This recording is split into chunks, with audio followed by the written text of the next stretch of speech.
जय जोहार साथियों, जय जोहार, जय आदिवासी, जय सेवा, जय भीम। साथियों, मैं सबसे पहले इस आदिवासी महापंचायत में आए हुए मध्य प्रदेश के अलग अलग इलाके से जो हमारे आदिवासी भाई बहन हैं, उनका मैं क्रांतिकारी इस्तकबाल करता हूं, उनका हार्दिक अभिनंदन करता हूं और मैं आभार व्यक्त करना चाहता हूं इस कार्यक्रम को आयोजित करने वाली पूरी टीम को। मैं आभार व्यक्त करना चाहता हूं मध्य प्रदेश के हमारे नेता पूर्व मुख्यमंत्री आदरणीय कमलनाथ जी का, पूर्व मुख्यमंत्री आदरणीय दिग्विजय सिंह जी का और तमाम लोग जो यहाँ मौजूद हैं, मीडिया के साथी, पुलिसकर्मी, इंदौर शहर के बाशिंदे, आप सबका मैं शुक्रिया अदा करता हूँ, आपको धन्यवाद ज्ञापित करता हूँ।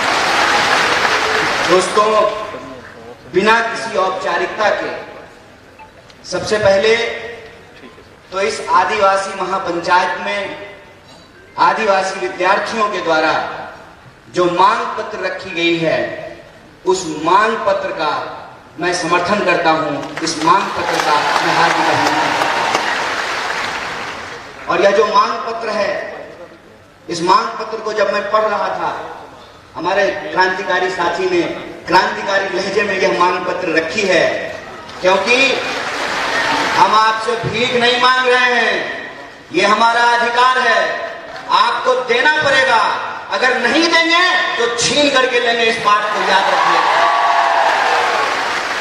तो इस मांग पत्र को पढ़ते हुए जब मैं इसके एक एक डिमांड को पढ़ रहा था, एक जगह लिखा हुआ था आदिवासी महापुरुषों। दोस्त, आदिवासी समाज में महिला और पुरुष नहीं होता है। आदिवासी आदिवासी होता है। जितनी महिला का योगदान है उतना ही पुरुष का योगदान होता है। तो हम अपनी संस्कृति को नहीं छोड़ेंगे, हम अपने इतिहास को नहीं छोड़ेंगे और हमको किसी और की संस्कृति और किसी और के इतिहास में अपने आप को एडजस्ट करने की जरूरत नहीं है। ये दूसरे समाज में होता होगा, महिला और पुरुष। आदिवासी समाज में महिला और पुरुष नहीं होता है। होता है क्या? हमारी बहनें बैठी हुई हैं, हमारे भाई बैठे हुए हैं। हमारे घर में, हमारे परिवार में जितनी इज्जत पुरुष का है, उतनी ही इज्जत महिलाओं का भी होता है। यही आदिवासी होने की पहचान होती है। तो मैं आपसे आग्रह करता हूं कि आप महापुरुषों की जगह महामानव शब्द का इस्तेमाल करना शुरू कीजिए। अन्य मांगों को जब मैं पढ़ रहा था, यह जो मांग है, इस मांग के लिए मैं यह बात आप सबके सामने साझा करना चाहता हूं कि हमारे साथी ने कहा कि अब हम बोलना सीख गए हैं, अब हम राजनीति भी समझ रहे हैं, अपनी मांग भी हम मनवा लेंगे। और यह जो बोलने का इतिहास है, यह एक लंबा संघर्ष है, एक लंबी लड़ाई है। और इस संघर्ष में आपने बार बार देखा होगा कि किस तरीके से हमारी लड़ाई को गुमराह करने की कोशिश की जाती है, उसको भटकाने की कोशिश की जाती है। सबसे पहले जो हमारी पहचान है आदिवासी, उसको आजकल वनवासी करने का प्रयास किया जा रहा है। बोलिए, अगर वन में रहने वाले लोग वासी हैं, तो जो लोग फ्लैट में रहते हैं उसको फ्लैट वासी कहना शुरू कर दें क्या? अरे भारत में रहने वाला हर कोई भारतवासी है, लेकिन इस जमीन पर सबसे पहले जो उन्होंने रहना शुरू किया, निवास करना शुरू किया, वो आदिवासी हैं। और ये सम्मान की बात है, ये गर्व की बात है। जो इस बात को गुमराह करना चाहते हैं, उनकी राजनीति आपको समझना पड़ेगा। उनकी राजनीति क्या है? उनकी राजनीति यह है कि आपका जंगल काटने के लिए आप कुल्हाड़ी का इस्तेमाल करते हैं, लेकिन उस कुल्हाड़ी में जो लकड़ी लगी होती है वो किसी पेड़ की ही लकड़ी होती है। यह जो राजनीति है, इस राजनीति को हमको समझना पड़ेगा कि हम किस दौर में आज आकर के खड़े हैं। देश की महामहिम राष्ट्रपति आदरणीय द्रौपदी मुर्मू जी भी आदिवासी हैं, कि नहीं है? और आपने टीवी में देखा होगा, बड़े जोर शोर से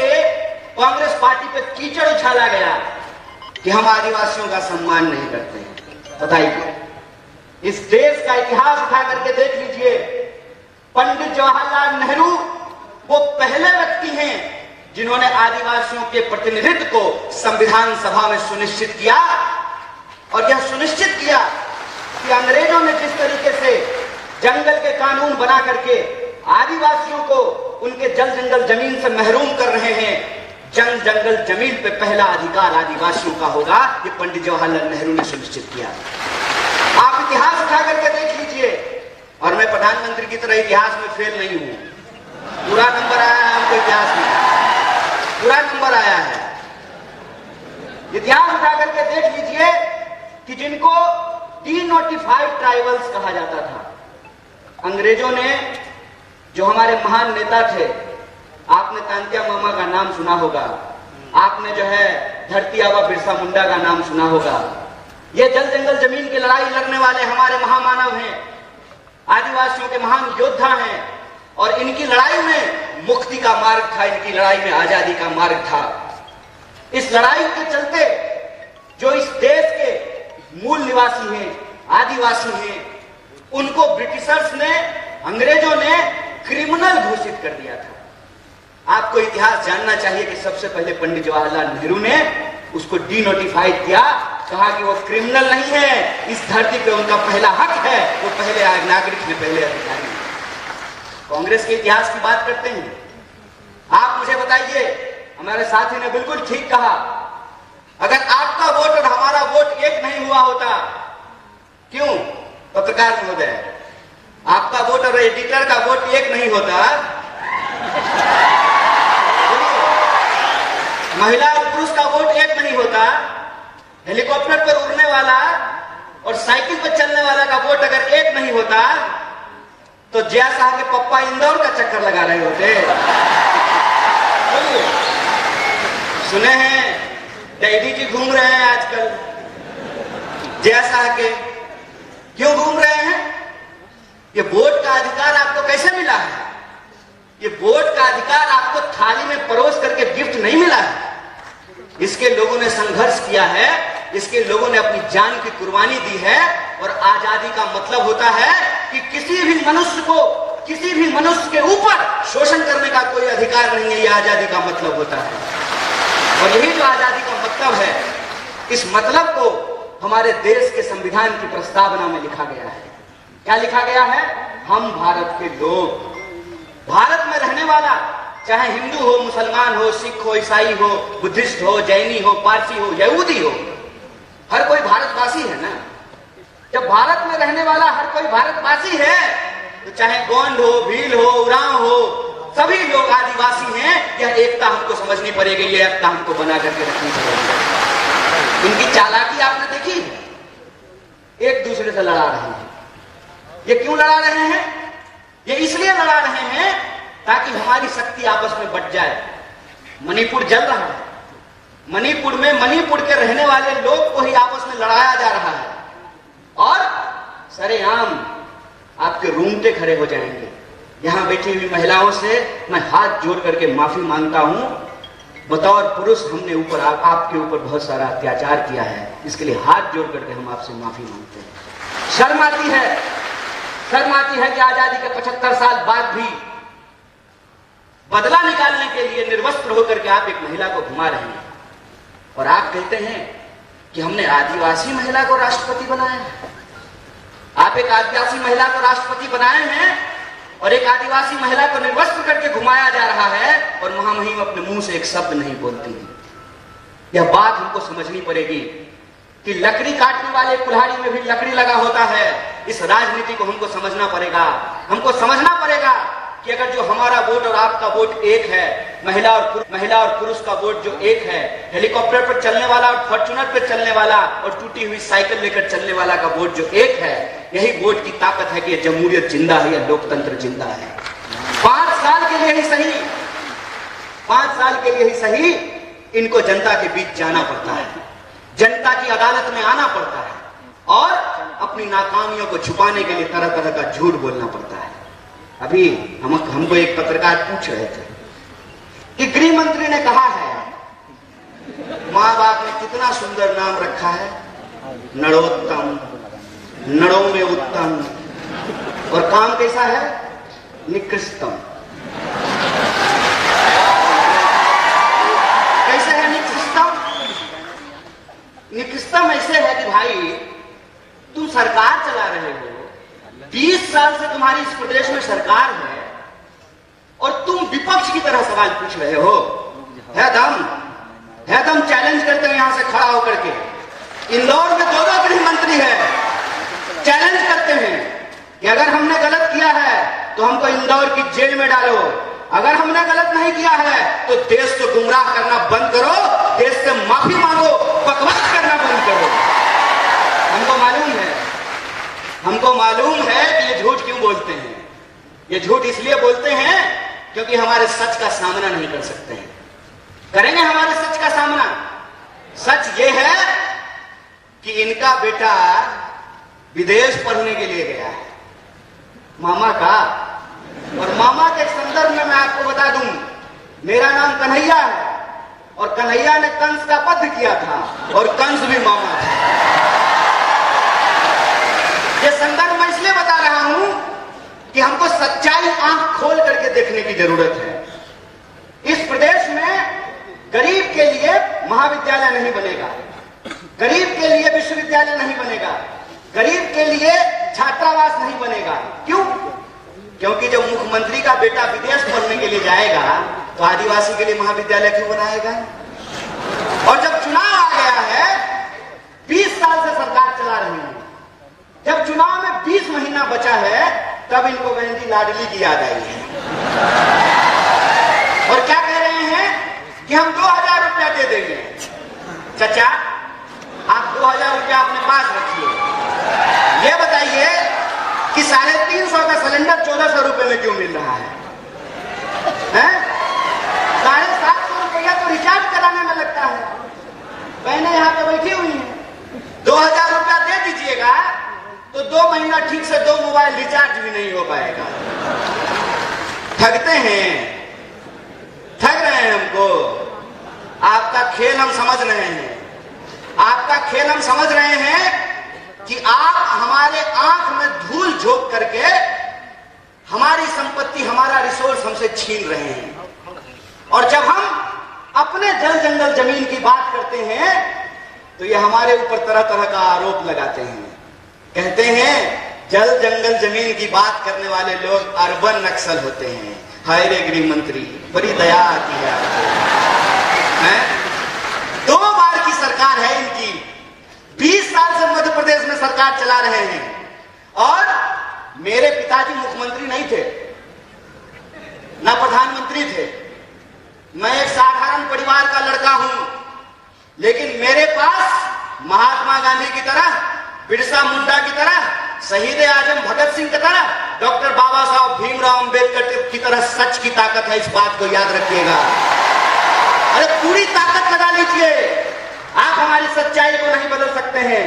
हम सच के लिए लड़ रहे हैं, हम अपने लोकतांत्रिक अधिकार के लिए लड़ रहे हैं। और लोकतंत्र का क्या मतलब होता है? लोकतंत्र का मतलब यह होता है कि जैसे मुख्यमंत्री के बेटा का वोट एक होता है, उसी तरह से आदिवासी के बच्चा का भी वोट एक होता है। अगर मुख्यमंत्री के पास पैसा है, वो अपने बच्चे को विदेश भेज सकता है, तो हम भी इस देश में टैक्स देते हैं। हमारे बच्चों के लिए भी अच्छी शिक्षा की व्यवस्था होना चाहिए, अच्छा अस्पताल होना चाहिए, अच्छी सड़कें होनी चाहिए, महिलाओं की सुरक्षा होनी चाहिए। ये हमारा हक है। और जब हम अपना हक मांगते हैं तो हमारी बात को गुमराह करने की कोशिश करते हैं, लेकिन हम गुमराह होने वाले नहीं हैं। इनका खेल हम समझते हैं। हम आपके टैक्स के पैसे से, आपके टैक्स के पैसे से हमने पीएचडी की है, हमने आपका नमक खाया है। और हम नमक हराम नहीं है, हम नमक हलाल हैं। और हम आपके साथ यह नमक का वादा करते हैं क्योंकि हम महात्मा गांधी की पार्टी से हैं। और महात्मा गांधी ने नमक का आंदोलन कराया था और अंग्रेजों को धूल चटाया था। इस बात को हम इनको याद दिलाना चाहते हैं। अगर हम इस देश को अंग्रेजों से मुक्ति दिला सकते हैं तो अंग्रेजों की चापलूसी करने वालों से भी मुक्ति दिला सकते हैं। हमारे स्कूलों को बंद करके, हमारे छात्रावासों को बंद करके, तरह तरह का भर्ती घोटाला करके, घोटाला खत्म ही नहीं हो रहा है। रोज नया घोटाला पैदा हो जाता है। अभी जो नया घोटाला आया है उसका नाम है पटवारी घोटाला। और मैं वीडियो देख रहा हूं, वीडियो में जो पटवारी घोटाला नहीं, पटवारी परीक्षा की जो टॉपर है उसको पूछा कि मध्य प्रदेश का राजधानी कहां है, तो बोली दिल्ली। हम बोले बिल्कुल ठीक बात है। आजकल मध्य प्रदेश में सारा कंट्रोल दिल्ली से ही चल रहा है। बेचारे नरोत्तम मिश्रा जी, उनको फिल्म का बड़ा इंटरेस्ट है, अक्सर दीपिका पादुकोण को देखते रहते हैं। दीपिका पादुकोण क्या पहनी है?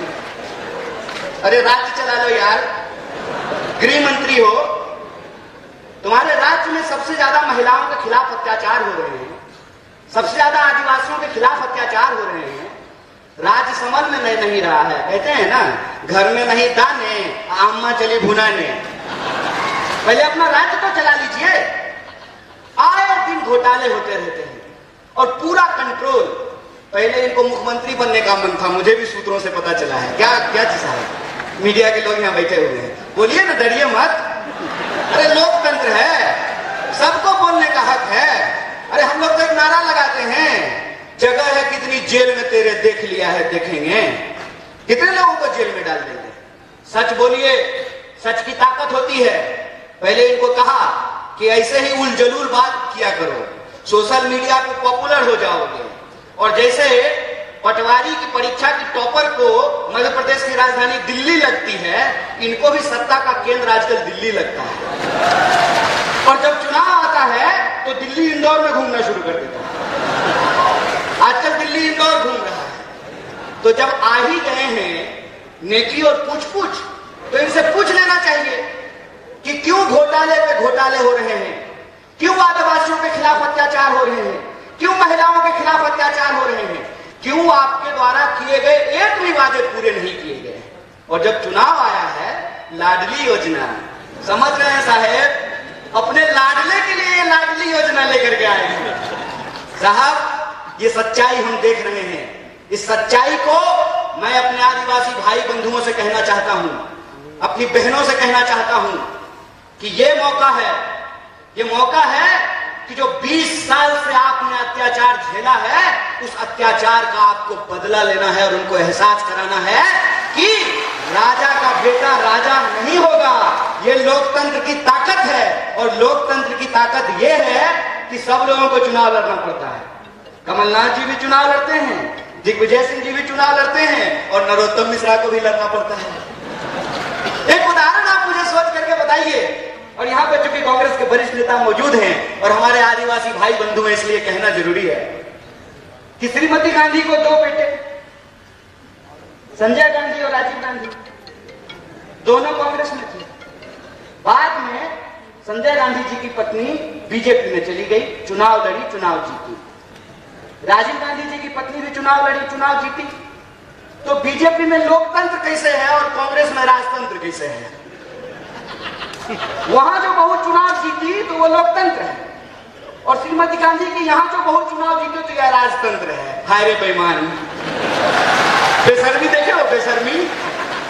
अरे ये कांग्रेस पार्टी ही है जिस पार्टी ने इस देश में जमहूरियत को स्थापित किया है।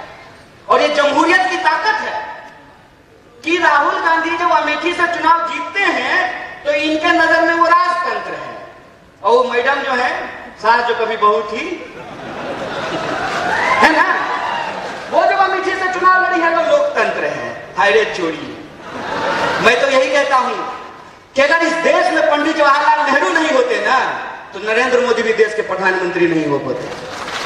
अगर इस देश में गांधी नहीं होते, इस देश में अगर भगत सिंह नहीं होते, इस देश में अगर बिरसा मुंडा नहीं होते, इस देश में अगर डॉक्टर बाबा साहब भीमराव अंबेडकर नहीं होते, तो एक आंगनबाड़ी का बेटा खड़ा होकर के 2 मुख्यमंत्री के सामने भाषण नहीं दे रहा होता। ये लोकतंत्र है, और इस लोकतंत्र की ताकत को आपको समझना पड़ेगा। इसीलिए मैं अपने आदिवासी भाइयों और बहनों से कहना चाहता हूं कि जो आपका मांग पत्र है, ये मांग पत्र कोई ऐसे नहीं मानने वाला है। ये मानेगा आपके वोट की ताकत से, और आपको अपने वोट की ताकत दिखानी है। और 20 साल का ये जो घोटालों का राज है, इस घोटालों के राज को आपको समाप्त करना पड़ेगा। बोलिए, कीजिएगा कि नहीं कीजिएगा?